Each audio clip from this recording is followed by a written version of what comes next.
Hey guys, as per request of several people, I am making this tutorial on how to use Janpa with Orca, and I hope that it will be useful to you. So I want to start off with kind of talking a little bit about what Janpa is. Several years ago, there's this NPO program that came about, and the several people were complaining that it's expensive, and some other people decided to make an analog basically that does exactly the same thing but is a freeware and an open source program. Janpa is such a program. If you don't know what NBOs are, and you don't know what's natural population analysis, I encourage you to go read this, the papers that talk about it. They're all referenced here in this homepage for the Janpa project, or you can just Google NBO chemistry. I guess that would be enough. So the paper that describes a Janpa program, I have it over here, and I will be using some values from the supporting information of this paper to compare the results that I get with what they get to make sure that I have done a good job. The first thing that we will have to do is, of course, get the program and install it. There's actually no installation required. You just have to download the files. I downloaded the binaries. They come in a zipped folder that you have to unzip, and inside you will get three different programs: janpa.jar, molden to molden, and newchem to molden. I have copied them into a Janpa folder that I have saved on the C drive. You can choose the location of your choice, it does not matter at all. So once you have these three files put together in the same folder, you can go on and use Janpa. The example that I will give here is how to work with Orca and analyze the results from Orca with Janpa. The molecule that we will be looking at today is aluminum trichloride. And the first thing that we have to do is obviously optimize it and obtain the molecular orbitals and the electron densities for this molecule so that we can give it as input to the Janpa program for analysis. To create an Orca input, you have to click into Extension, Orca, Generate Orca Input. Now I have already made mine, so I'm just going to go ahead and show you what my input looks like. So I will be running a BP86 DFT functional using the def2 SVP basis set, and I will optimize this molecule. To run Orca, I will go into the folder where I have my input file, right click, and click on Open in Hand Console here. This will open a command line window in the folder that I'm currently in. So I am in Orca docs./janpa testing. If I want to see what types of files I have in here, I can just write dir if you are in Windows. Now we can see that I have the same files here that I have here. So I'm in the right spot. Now I can run Orca. For this, I will have to go into the directory where Orca is. For me, it's on the C drive in the Orca folder, and I will run the orca.exe. The input that I provide is the aluminum trichloride underscore opt.imp, and I will channel it into the aluminum trichloride opt.out. Click on enter. This should take you about 10 to 15 seconds for the whole calculation, and you can see that in your window here a lot of temporary files are appearing, and they should all disappear once the calculation is over. So why are we doing this? We are doing this to create the GBW file that contains all this additional information that doesn't explicitly appear in the .out file, and it's this file that we will be using for the janpa. Now, to make sure that everything is okay, I'm going to open the .out file and verify that Orca has terminated normally and that my optimization is correct. Everything's fine. I can proceed. So now we are at the stage where we need to create an input file for janpa, and this is the tricky part. It's not a I can't just use the GBW file as input because it's not the same formatting. And to create a file that is the right format for janpa, I need to run two different programs, one in Orca and one in the janpa. So these are two different utilities that will step by step convert my files into something that is usable by janpa. The first thing that we need to do is create a MOLDEN semi-compatible file with the Orca_2MLK utility. So for this we will have to still use Orca, but instead of using the orca.exe, I will be using the Orca to mkl.exe.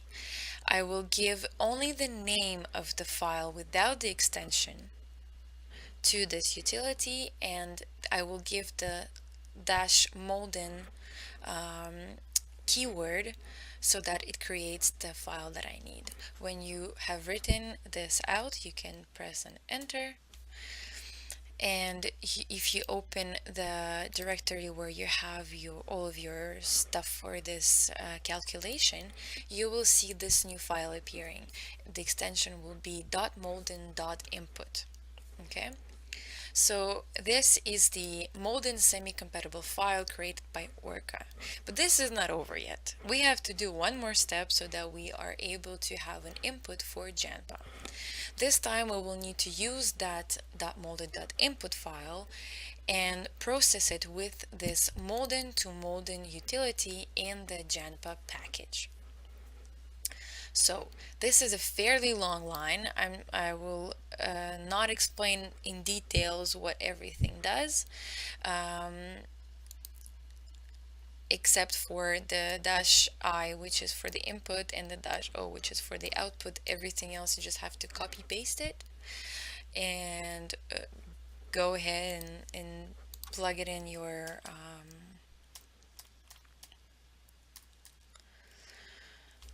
command line. So here I have to navigate myself into the janpa folder. So here the way I've written it is just the name of the molden to molden program, which is not correct because we are not currently in that folder. I put it for simplicity, but technically you have to have the path to that molden to molden program. So for me, because it's on my C drive in the janpa folder, I have java-jar c janpa molden to molden.jar, and the rest I just copy paste. The input that you have to give is the molded.input file, and the output I put just the molden extension in general. Now when you're ready, you just click on enter. You will see that your molden to molden utility has run, and if you have done everything correctly, you should get 0 warnings, all done. Now if you open the folder where all of your stuff is, you will be able to see this new file appearing, which is the with the .molden extension. If you open it, you will see what it looks like. Not specifically interesting. There's all the Cartesian coordinates and the basis sets in the right format for the janpa. Okay. Now this is the input file that is compatible with janpa, and this is what we can use to run the natural population analysis. Here again, we have to use the Java utility janpa.jar. We'll have to provide the input file name and the output file name, as well as this ignorefock keyword. Now, I don't have time to go and explain what this is for. I will show you where you can read on this in a second. So if we go back to our command line,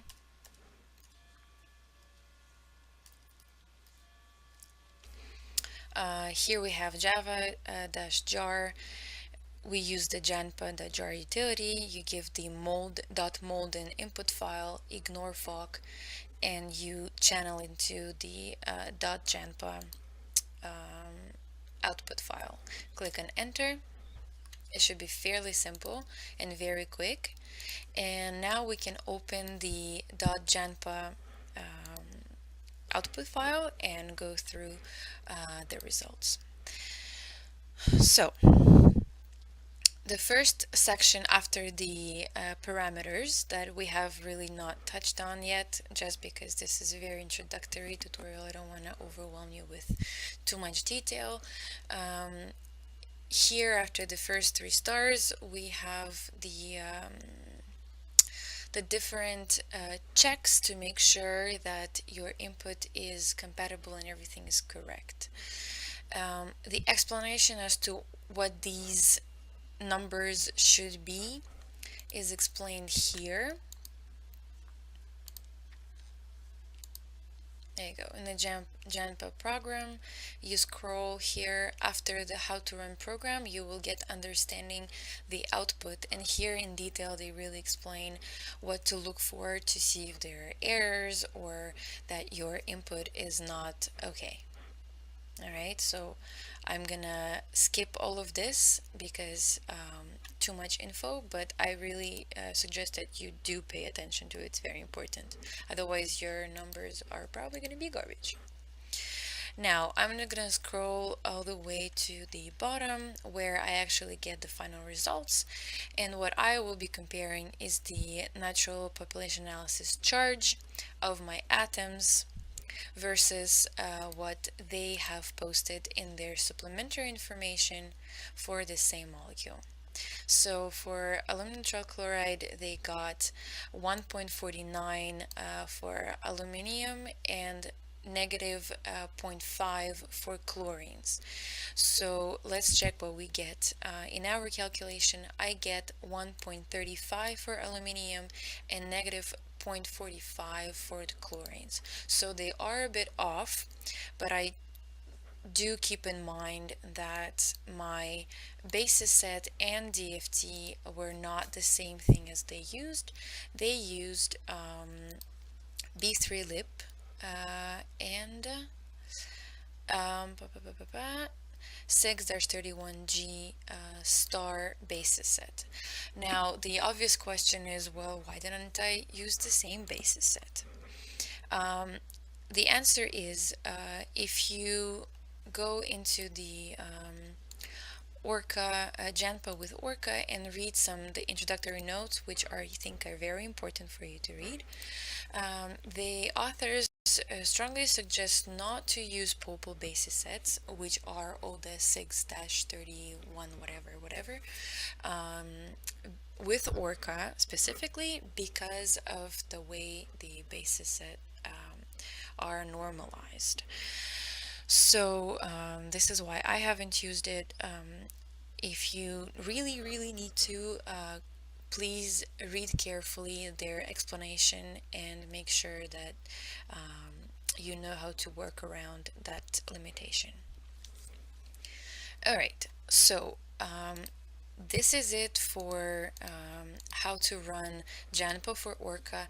There are a lot of tricks and caveats So it's very important for you to go on these wiki page for the janpa and very carefully read all the notes and all the specific things that the authors talk about. I also suggest that you read the actual paper that they have provided, and make sure that you understand what are the limitations before you rely on the numbers that you get. On this, I think I'm done. I hope it wasn't too long, and I'll see you next time.